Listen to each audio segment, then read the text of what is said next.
नमस्ते जी। वेद के अनेक मंत्रों में राष्ट्र के बारे में संकल्पना दी गई है कि राष्ट्र कैसा हो, उसमें व्यक्ति किस प्रकार के हों, पशुधन किस प्रकार का हो, इस प्रकार की संकल्पना वेद के मंत्रों में दी गई है। उन्हीं में वेद का एक मंत्र है जिसको लोक में सामान्यतः वैदिक राष्ट्र प्रार्थना के रूप में जाना जाता है। वास्तव में उस मंत्र में राष्ट्र की एक संकल्पना दी गई है कि ऐसा हमारा राष्ट्र होना चाहिए और ऐसे राष्ट्र के लिए हमें अपना प्रयास करना चाहिए। तो कैसे राष्ट्र की उसमें कल्पना की गई है या कैसे राष्ट्र की उसमें की रूपरेखा हमारे लिए दी गई है, तो उसको आइए जानते हैं। लेकिन उससे पहले एक बार उस मंत्र को सुन लेते हैं कि वो मंत्र क्या है। यजुर्वेद का 22वें अध्याय का ये 22वां मंत्र है, जिसमें राष्ट्र के बारे में एक रूपरेखा है और जिसको सामान्यतः वैदिक राष्ट्र प्रार्थना के रूप में जाना जाता है। आइए एक बार उसे सुन लेते हैं। ब्रह्मणो ब्रह्मवर्चसी जायतामाराष्ट्रे राजन्यः शूरैः व्याधि महारथो जायताम् दोग्ध्रीधेनुर्वोढा नड्वानाशु सप्ति पुरन्धिर्योषा जिष्णुरथेष्ठः सभेयो युवास्य यजमानश्च वीरो जायताम् निकामे नः पर्जन्यो वर्षतु फलवत्यो न औषधयः पच्यन्ताम् योगक्षेमो नः कल्पताम्। ओम शांति शांति शांति। ये वेद का मंत्र था। जैसे बताया था कि यजुर्वेद के 22वें अध्याय का 22वां मंत्र, यजुर्वेद में 40 अध्याय हैं, 1975 मंत्र हैं, तो उनमें से एक मंत्र, और इसमें एक राष्ट्र की रूपरेखा दी गई है कि ऐसा हमारा राष्ट्र होना चाहिए। आइए देखते हैं क्या इसमें कहा गया है।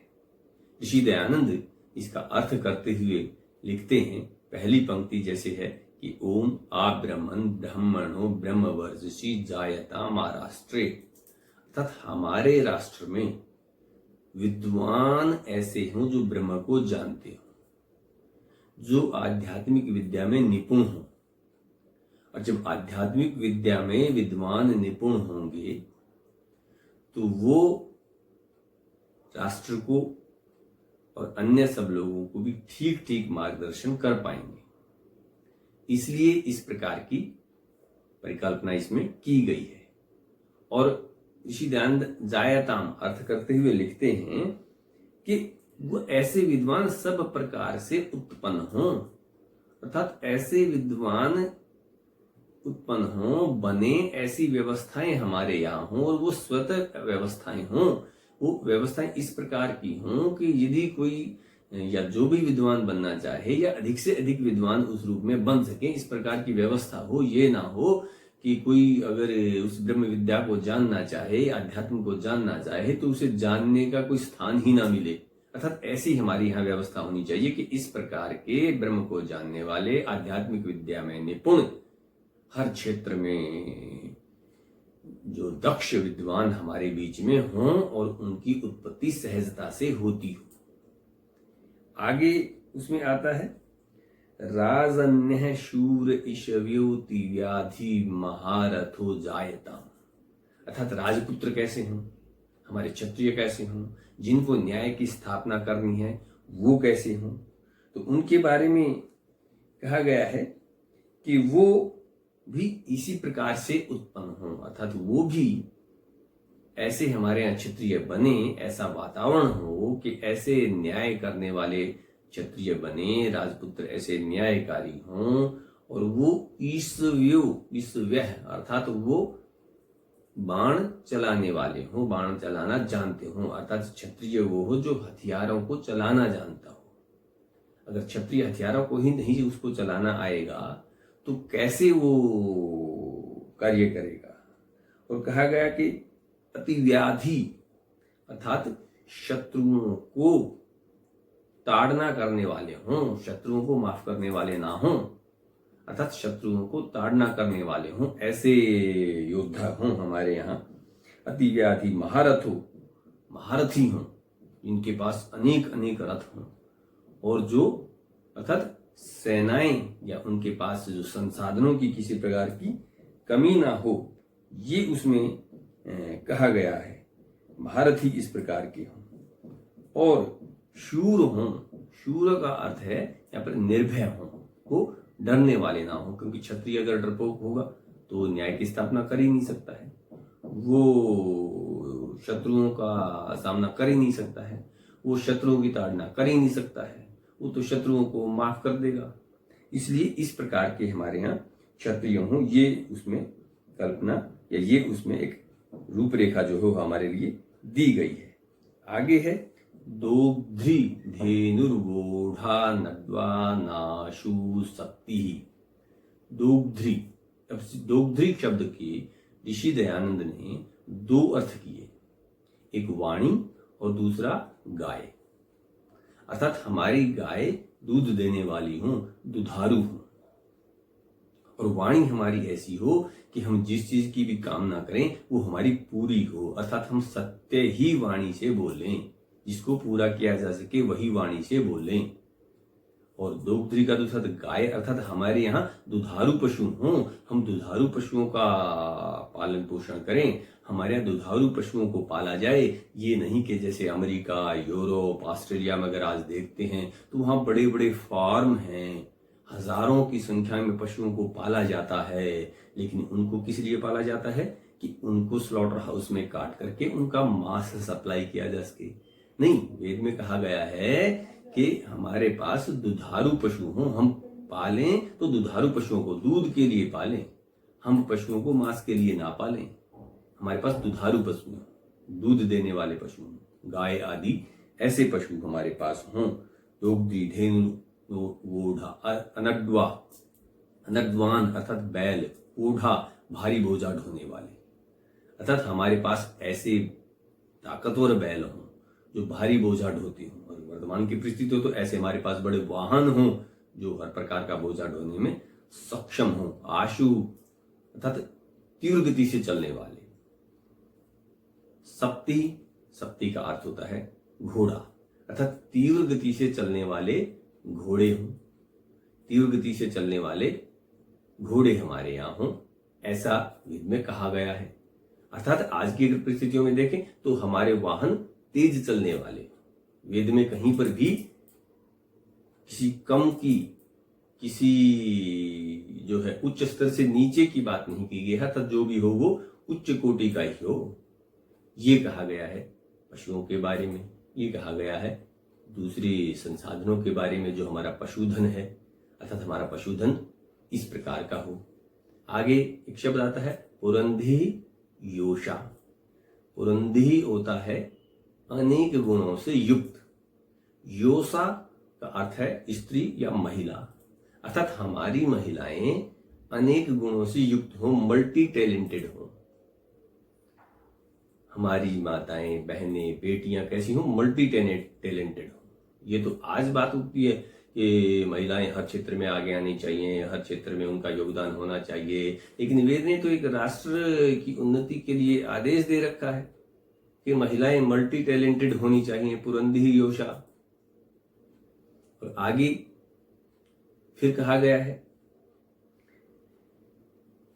जिष्णु रथेष्ठः सभेयो युवास्य यजमानस्य वीरो जायताम। जिष्णु, जिष्णु का अर्थ है शत्रुओं को जीतने वाला, अर्थात हमारे युवक कैसे हों, वो शत्रुओं को जीतने वाले हों, हमारे युवक शत्रुओं को जीतने वाले हों।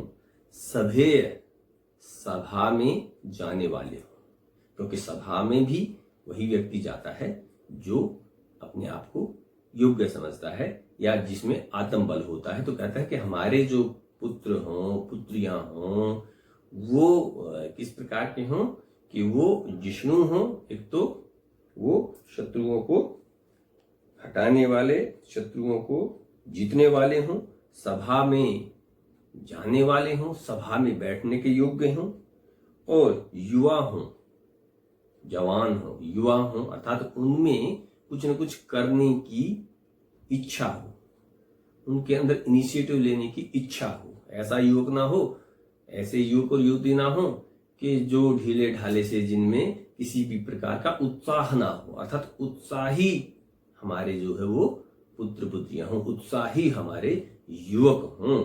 ये उसमें कहा गया है सभेयो युवाश्च रथेष्ठः, रथ पर स्थिर होने वाले हों, अर्थात रथ चलाने वाले हों।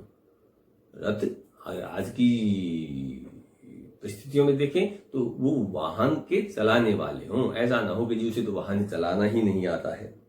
तो इस प्रकार के युवा हों, ऐसे पुत्र पुत्रियां उत्पन्न हों। जब राष्ट्र में इस प्रकार के पुत्र पुत्रियां उत्पन्न होंगे, इस प्रकार के युवक होंगे, इस प्रकार की हमारी महिलाएं होंगी, इस प्रकार के विद्वान होंगे, क्षत्रिय होंगे, जो इस प्रकार से जो है शत्रुओं को हरा सकेंगे, तो वो राष्ट्र की जो है सक्षम और सबल होता है। और आगे है निकामे निकामे नः परजन्यो